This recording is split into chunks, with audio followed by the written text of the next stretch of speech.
Ahojte, dnes sa rozprávame s odborníkom na podlahové vykurovanie Stano Kandra, majiteľom firmy Chimont. Majú za sebou stovky realizácií podlahových vykurovaní. Často zalievame podlahové vykurovania po ich realizácii a diváci sa nás často pýtajú, prečo anhydridový potek je vhodný na podlahové vykurovanie. A to je téma, ktorú si dnes chceme prebrať s odborníkom na podlahové vykurovanie.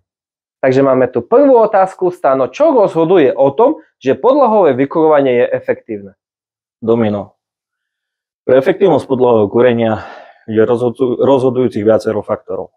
Správny podklad pod podlahové vykurovanie, správny materiál na podlahové vykurovanie, pri montáži podlahového vykurovania správny rozostup potrubia podlahového vykurovania, správna dĺžka okruhov podlahového vykurovania a v nepodstatnom rade potier na už hotové podlahové vykurovanie. Stano, ešte k tejto otázke by som sa ťa chcel opýtať, si tu spomenul, že záleží aj k efektivite podlahového vykurovania správne uložená izolácia. Áno.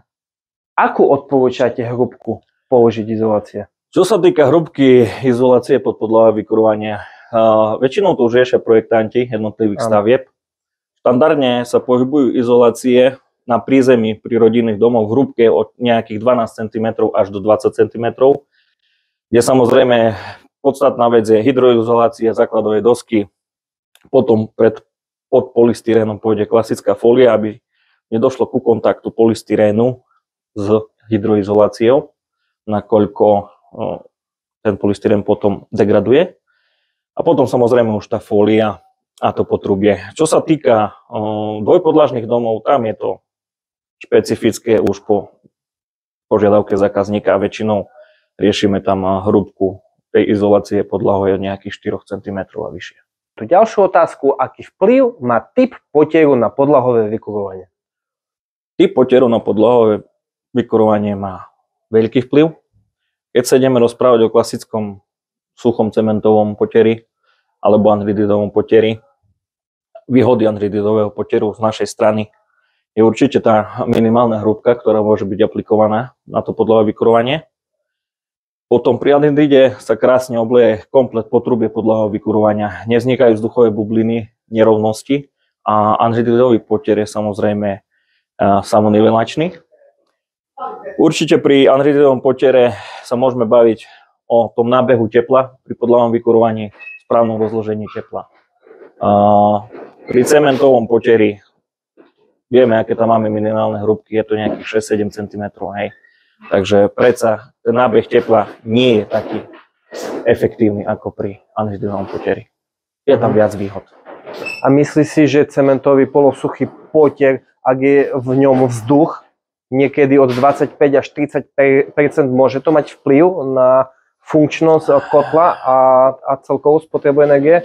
Tam by som povedal, že tú funkčnosť kotla určite nejakú spotrebu energie, ale ide aj o ten pevnostný charakter toho anhydridu. Hej. Časom, keď vieme, že každá stavba pracuje v podstate, a tak ako keď vidíme tu, že je ten potier diletovaný, tak by mali byť správne aj diletované tie omietky. Hej. Ale gro, alfa, omega toho všetkého je podklad pod ten potier. Hej. Keď je ten podklad urobený správne, tak aj ten potier potom by nemal mať nejaké praskliny a robiť problémy v budúcnosti. Stále riešim otázku, a to je otázka, ešte ak sa vrátime k izolácii, aký použiť polystyrén, či EPS 100 alebo EPS 150. Moja odpoveď je na to stále zákazníkom, že ak si to robíte svojpomocne, tak dajte 150. Ak to budú robiť odborníci, tak môže byť aj 100. Vo vašom prípade, či ideme po 100 alebo po 150, stále mám pocit, že idem po pevnom, tvrdom podklade, ale veľakrát sa nám stáva, že ak to ľudia robia svojpomocne, celé to pláve a mám pocit, ako keby som chodil po niečom mäkkom. Skús mi ty povedať ohľadom toho niečo. Čo sa týka tvrdosti EPS-ky polystyrénu, čo je to 100, 150, samozrejme to súvisí asi aj o tej hrúbkej izolácii. Hej. Štandardne my robíme pokladku podlahového polystyrénu v 3 hrúbkach, hej. V 3 vrstvách. Takže To znamená, tie vrstvy sa prekryjú, odizolujú nám to dobre pekne základovú dosku a tá pochodná plocha je už pevná pred pokladkou samotného potrubia. Samozrejme, pri dvojpodlažných domoch sú možnosti, buď si zákazníci vyberajú tzv. Kročiajový polystyren, ktorý je mäkšie, ale tlmi hluk, alebo prípadne, keďže ide, ako som spomínal, tá jedna vrstva tých 4 cm, tak ide tam tá EPS 150, ktorý je pevnejší a tvrdší. Prečo, Stano, z tvojho pohľadu odborníka na podlahové vykurovanie preferuješ anhydridový potier? Myslím, že k tomu anhydridového potieru som povedal, prečo sú tie výhody anhydridového potieru, ale ešte na základe toho, že spolupracujeme, takisto čo sa týka realizácií alebo tých jednotlivých zameraní tej stavby a toho podkladového polystyrenu po to podlahové vykurovanie. Keď máme niekde problém, že tá základová doska nie je príliš kvalitne urobená, po našom rozhovore samozrejme príde človek od teba a premeriame si komplet celú stavbu, nameráme sa výšky, aby tá finálna výška potieru bola do tých 5 cm, čo je pre zákazníka aj z finančného hľadiska a potom aj z hľadiska ekonomického do budúcnosti s nákladmi na vykurovanie ideálna hrúbka anhydridového potieru. Takže a ďalšia vec, taká výhoda je rýchlosť tej aplikácie, tej zálievky anhydridového potieru. Myslím, že u vás je to stavba 2 hodinky a ten potier je zaliatý.